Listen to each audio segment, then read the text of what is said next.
it should be that I get assigned the case, right? So you would, So Kevin, we're going to do that. Set back up again. Yeah.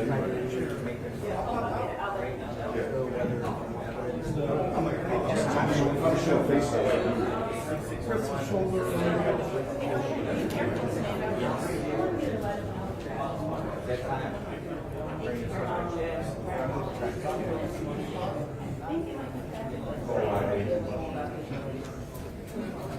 I was an actor for my delegator, so I guess.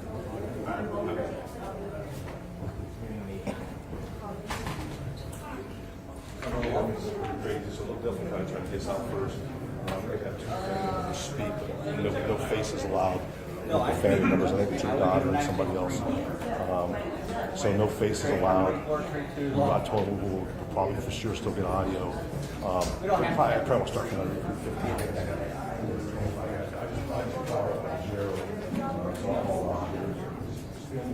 There are people who have long degrees or degrees that are but not everybody's not required by state law.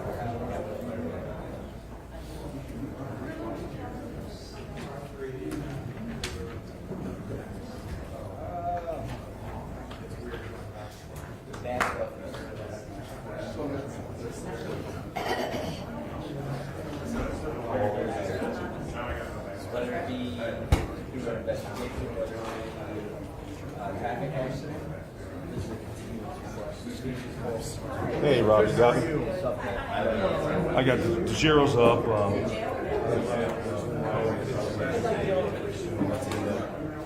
Probably got 15 minutes or so. J-O-E-T-H.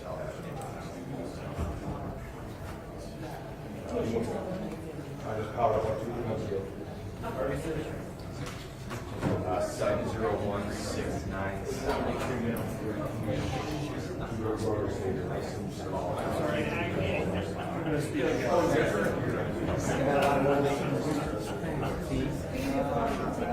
Okay. Yeah, move on. I was going to ask you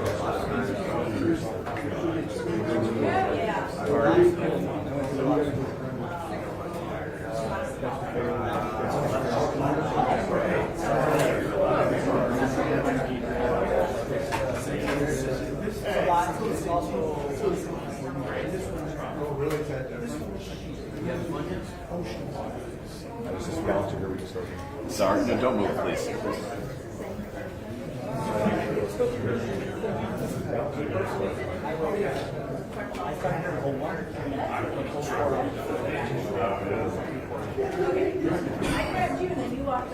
Yeah, I know. I'm trying to just get out of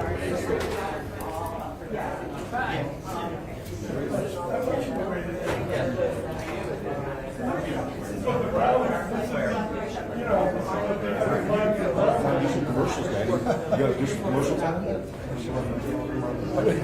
1-900, get off. See you guys.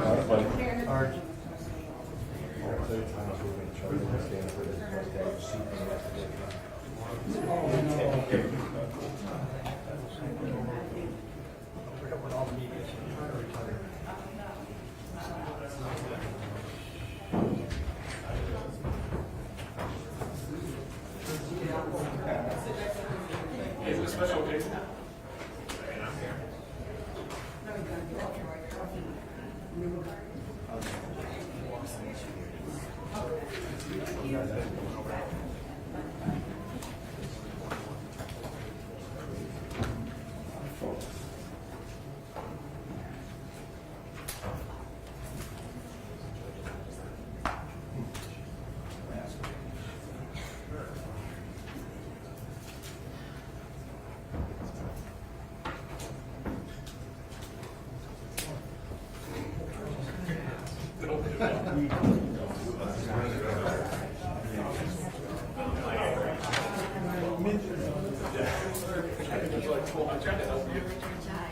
Oh, thank you.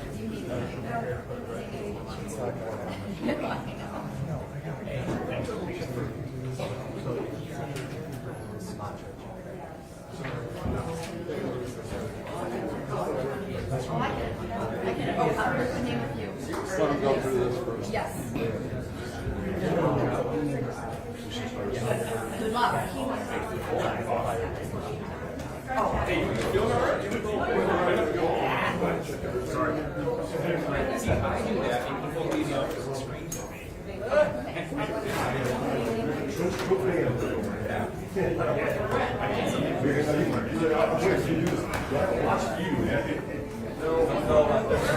That's on my chest.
All rise.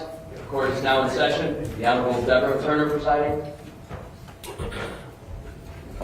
You may be seated. Good morning. Morning, Your Honor.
Before we begin this morning, there are quite a few news outlets here today. I just want to make sure there are some who have indicated their desire to photograph. You are not permitted to photograph anyone who is in the gallery.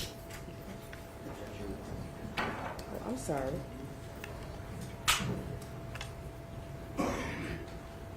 I just want to make sure everyone heard me that you are not permitted to photograph anyone who's in the gallery.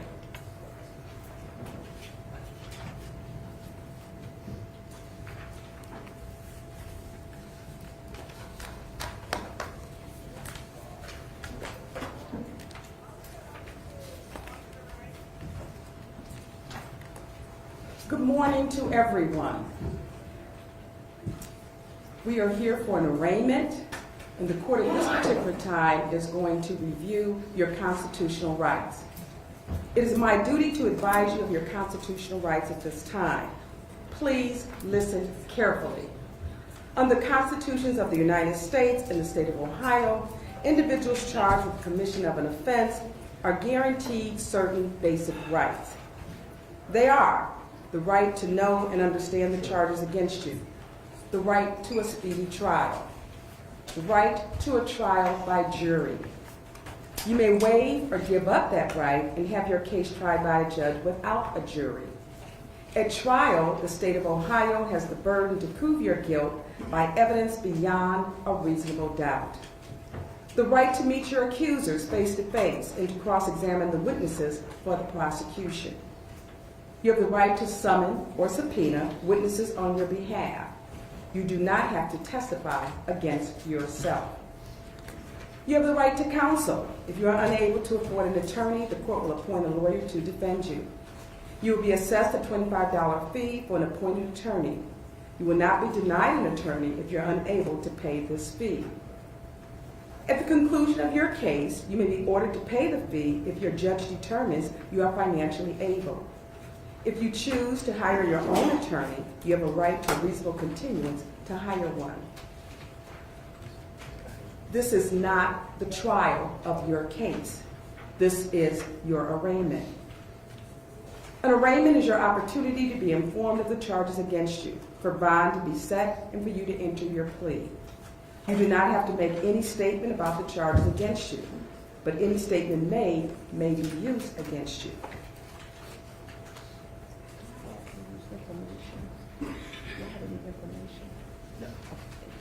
As your name is called, please step forward. You will be asked when you received a copy of your indictment and whether or not you understand the charges against you. By law, you have 24 hours before you may respond or must respond to the indictment. If it has been less than 24 hours since you received a copy of your indictment, but you wish to be arraigned anyway, you may waive the 24-hour notice and we will complete your arraignment this morning. You will be asked how you plead. A defendant may plead not guilty by reason of insanity, guilty, or with the consent of the court, no contest. If you want to plead guilty and you do not have a lawyer, the court will assign counsel for you so you may have full understanding of your constitutional rights. Your case will be assigned to a judge whether you plead guilty or not guilty. If you refuse to plead, the court will enter a not guilty plea on your behalf.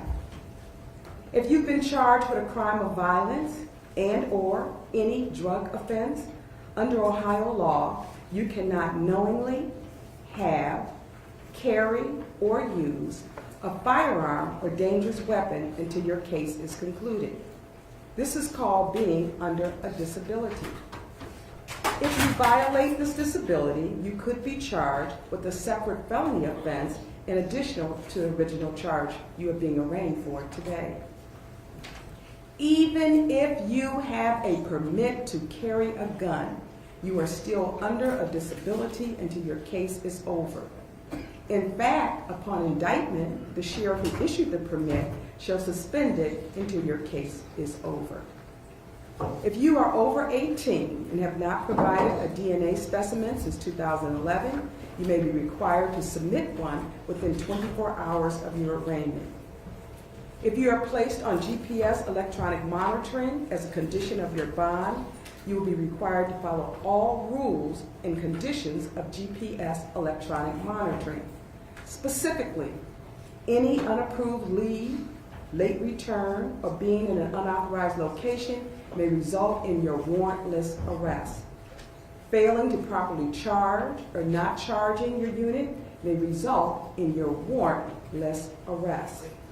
Tampering with or otherwise damaging your unit may result in your warrantless arrest. You understand that you may be arrested without a warrant if you violate any bond condition or rule of GPS electronic monitoring. You must sign the GPS electronic monitoring rules, which be explained to you prior to your release as a condition of bond. When GPS electronic monitoring is ordered as a condition of your bond, you will be asked by the judge as you were listening to the instructions regarding GPS electronic monitoring if you understand that the rules allow you to be arrested without a warrant if you violate the terms of GPS electronic monitoring, and if you understand that you must knowingly, voluntarily, and willingly sign those rules prior to your release. Finally, pursuant to Ohio Revised Code, if you do not appear in court under Section 2937.99 as ordered after being released on bond, you may be charged with a felony of the 4th degree. Are we ready to proceed? Yes. Start with the jail case, Gregory Moore, 701-663. Good morning. Good morning, Your Honor. And who do we have here? John Paul Ryan and Catherine Jackson for Mr. Moore. The Honor will acknowledge receipt of the indictment, waive its reading, waive any defects in service, including the 24-hour rule, respecting our plea if not guilty. Thank you so much. Good morning, Mr. Moore. Good morning, Your Honor.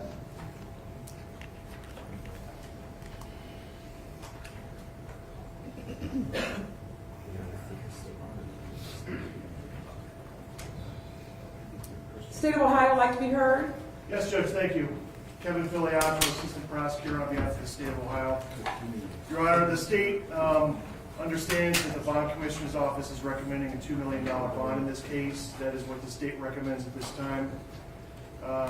This defendant, Your Honor, planned this ahead of time, obtained the means with which he did this crime.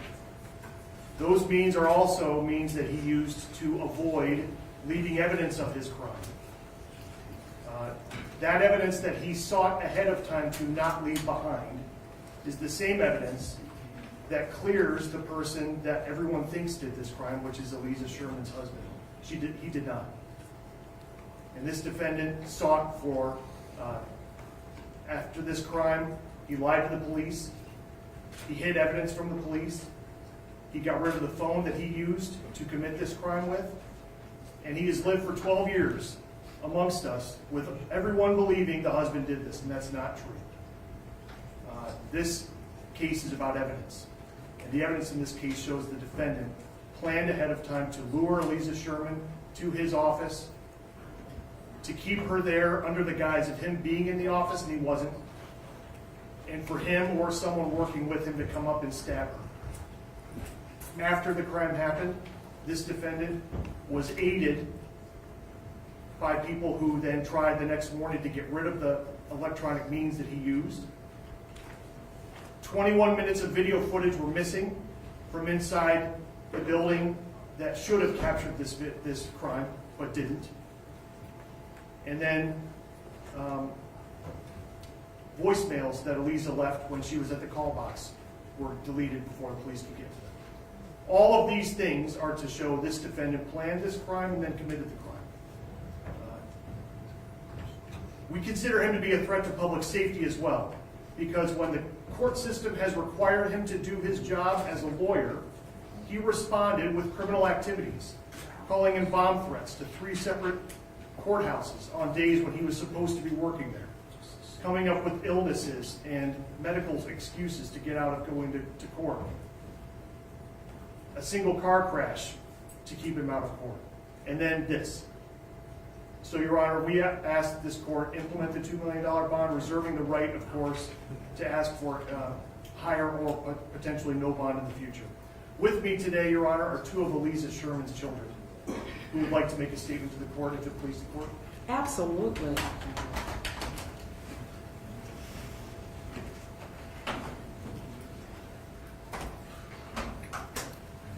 Good morning. Good morning. I know this is a very difficult situation for you. I need you to state your name for the record, please, and then whatever you'd like to share with the court, you may proceed. Thank you. Jennifer Wibshin.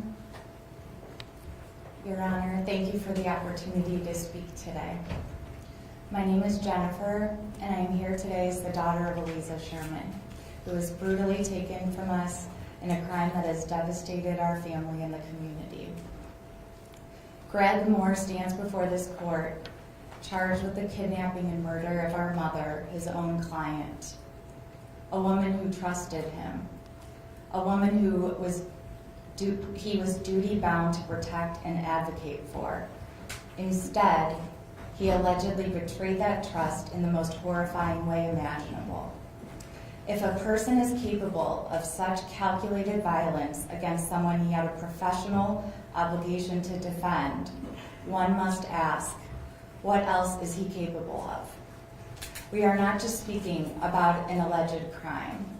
We are speaking about a man who, when under pressure, has reportedly turned to criminal behavior in the past. This is not just a matter of personal betrayal or professional misconduct. It is a threat to public safety. It is a threat to the moral fabric of our society. We need to ask ourselves, what kind of society do we want to be? Given what we know of his past behaviors and actions, Greg Moore needs to remain in custody and behind bars. Just imagine what he could do to someone with whom he shares no obligation, no professional relationship, no personal history. If he could do this to our mother, then none of us are safe. Your Honor, I beg. No, I implore you. We have waited for 12 excruciating years. Please set the maximum bond possible. Greg Moore is reckless, unpredictable, and capable of taking extreme measures to fulfill his evil agenda. We cannot take that risk. My mother deserved better, this community deserves better, and justice demands better. Thank you. No, thank you. Anything further, Mr. Filiatro? No, Judge, thank you. Thank you so much. Counsel, anything further? I know we filed a motion for bond.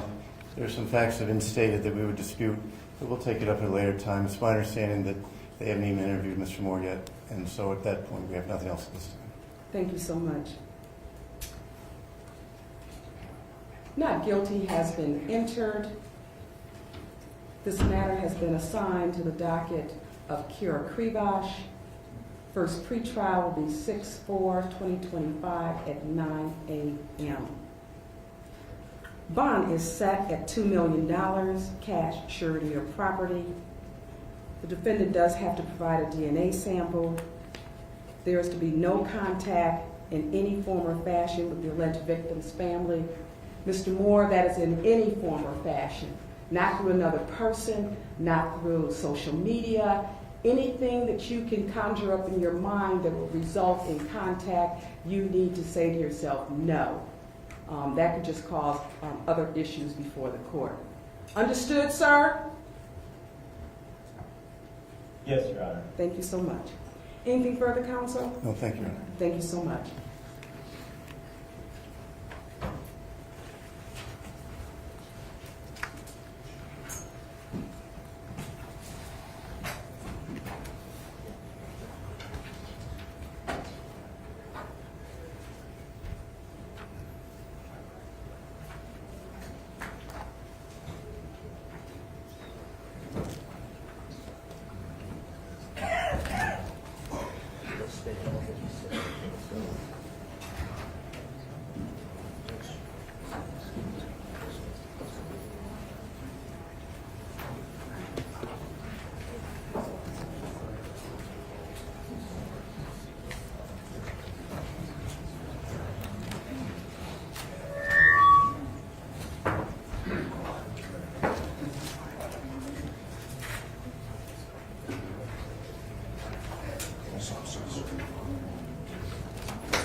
Thanks, Your Honor. Absolutely. Sorry, sir.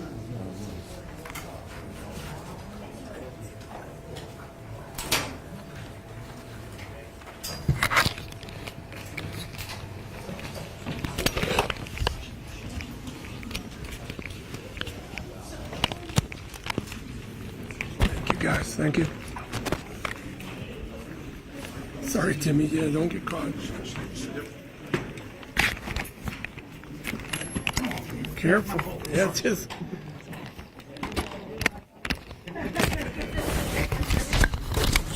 Can you give us a second? Yep, they're waiting. All right, thank you, guys. We're going to get a different mic on there. Let me turn off the other one.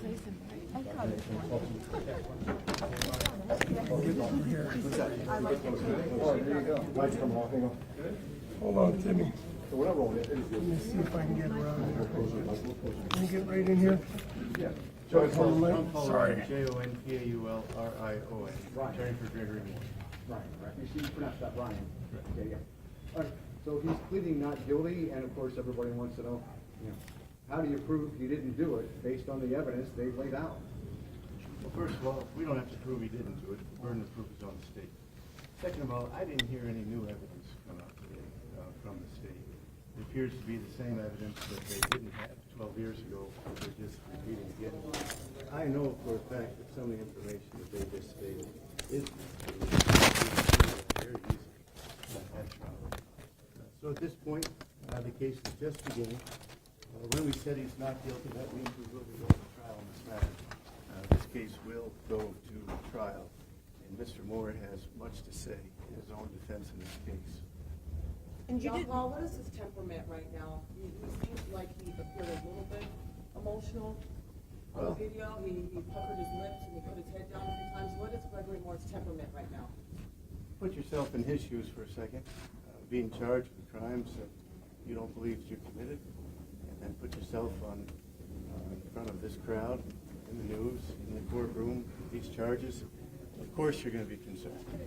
His life is literally on the line, and if he's innocent, you should have a lot to be concerned about. Our system's fragile, but good, and we trust in the system, and we're waiting for our day in court. And you did say in that motion that you thought the charges were vague. Can you expand on that a little bit? I did not hear any information in the indictment or today that would indicate that there's any new evidence.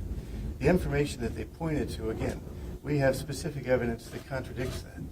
And we've just started our investigation. They've had 12 years to do theirs, but we know that part of the information they provided just is not accurate. So we'll put our case together. We'll implore or get the experts that we need to take care of this case, and we'll present our case to this jury. What has Gregory Moore said to you? What has he said to you about this? I mean, these are serious charges. 6 counts of murder, 1 count of aggravated murder, and counts of kidnapping and conspiracy. What has he said to you? He said today what he's been saying for 12 years. He did not do this. What new information can you say? I know you're saying you can dispute what they're saying, but is there anything new you can tell us right now? Not yet. I want to get the information. I want to make sure, as you said earlier, that we're working off evidence. Firm, strong evidence. Not politics, not conjecture, not just an idea or an imagination as to what happened, but actual evidence. That's what we're looking for. With the bond? We have a bond. You have a constitutional right to bond. The bond was set. We will be going back to the judge to reconsider. This man stayed in the community this entire time. He hasn't moved. He hasn't left. He hasn't done anything except for stayed in the community and continued with his life. What bond would you be satisfied with? A reasonable one. Now, I know you're talking about, vague and no new evidence, but, they've laid out a very specific electronic trail with cell phones disposed of and taken off the network and those kinds of things. That's not vague. If it's true, you're right. But if it is not true, then it creates some problems. We'll wait for the trial to bring this forward. I'm not a great fan of trying a case to the press. I think all the information has to come out, and it's unfair to both sides, really, for each to just give canned answers. We'll wait for trial. We have specific evidence, though. We're not just working off of just an idea. Were you surprised when the indictment came after 12 years? As we all were. Again, there did not seem to be any major break in the case that allowed for such a drastic action. The timing is interesting. If there were witnesses that passed away or they're no longer with us, and the opportunity to cross-examine them or subpoena them or to have them present their case in court, if that's no longer available, obviously that creates issues. And the timing will be looked into as a basis. Have you talked to your client this morning? Of course. And what was his frame of mind going in this way instead of being on the other side where he is? Well, we answered that question. Obviously, facing this type of a charge would cause any of us to be concerned. What are your next steps, John Paul? Next steps are to get the discovery from the state, review it, analyze it, interview our witnesses, and go to court. Are you confident that you'll have the outcome that you want in the courtroom? You know, let's be fair about this. I think if you're a doctor and all you have is one little symptom of an issue, you want more information before you diagnose it. But in the end, from what I know so far, and from the information that's been just vaguely presented today, we know that part of the platform the state's resting upon is not accurate. Has he ever suggested who that shadowy figure is leaving the scene that could have done this if it weren't him? If it were not him, has he ever suggested who it could be? He obviously doesn't know. Thank you very much. Thank you very much. Yep.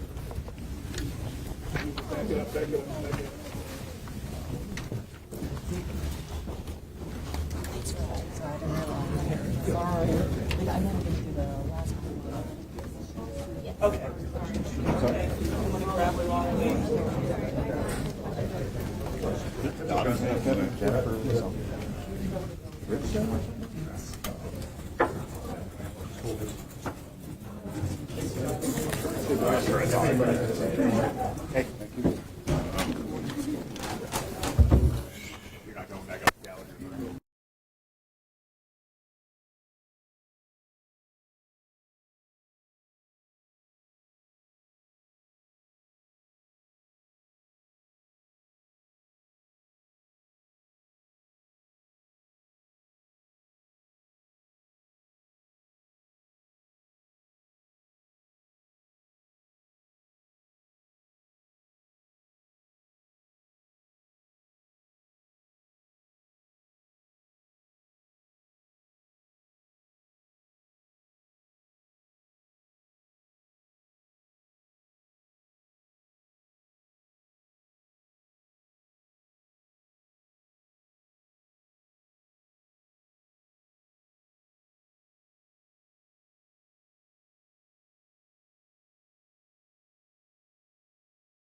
Kevin, good luck, bro. All right, thank you, Timmy, for bouncing. Yeah, we worked it out. I attacked you with my... We worked it out. Yeah, you broke my arm, man. If I taped that thing up before class, hey, keep him under wraps. I do my best. He's all hyped up.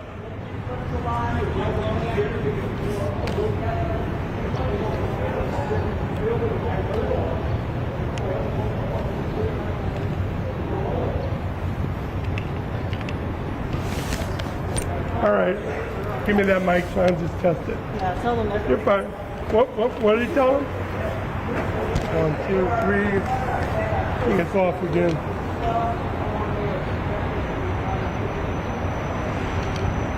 One, two, three. 1, 2, 3. We're standing by, guys. We just got outside.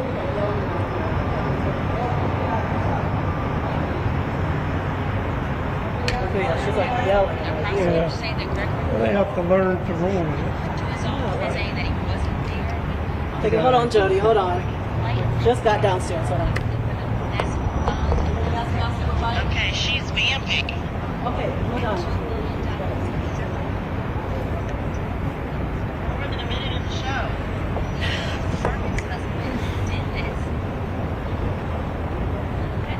Hold on. Let me get to my script first, okay? And I told Julia we were just getting downstairs, so give me a moment. Literally. Yeah. I understand. Jesus Christ. Okay, I'm ready whenever. Let me hear you, Noel. Yes. Stand by. Stand by. Are they kidding us?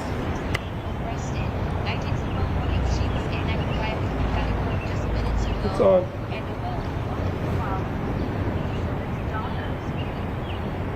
Yeah, her name is Jen, and she had some very emotional words. Both her and her brother were inside the courtroom. They did not want to be on camera. But I want to say her words were strong, and they were so strong that they made even Gregory more emotional. As we all looked at him on the screen, you could see his face getting red. You could see kind of this tears coming from his eyes. So she certainly had very strong words, as you've already said, Shannon, that he was handed a $2 million bond. That is the bond that the prosecutors did recommend to the judge, and that's also similar to what Aliza Sherman's family recommended. They begged the judge to give him the maximum penalty or the maximum bond in this moment, saying that they waited 12 years in hopes to get one step closer to justice. So we just want to run down exactly what these 12 years have looked like. Now, Aliza Sherman, she was murdered in 2013, in March of 2013. On video showed a masked attacker, and he was in all black. He chased her down, then stabbed the nurse and the mother several times. Now, she was murdered on Erie View Plaza in downtown Cleveland,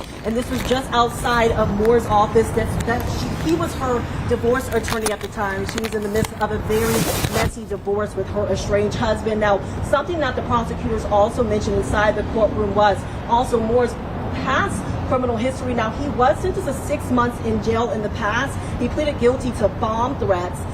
He made the threats when he was an attorney. He is a former attorney. So when he was an attorney, he would make bomb threats to court, allegedly, to try and get himself out of court cases. He also did admit lying to investigators about information when it came involving Aliza Sherman's murder. So they did bring that up inside of the courtroom just to add to their theory of that he is not someone to be trusted in that matter. But we do have a bit of a soundbite from Aliza Sherman's daughter. Take a listen to what she had to say.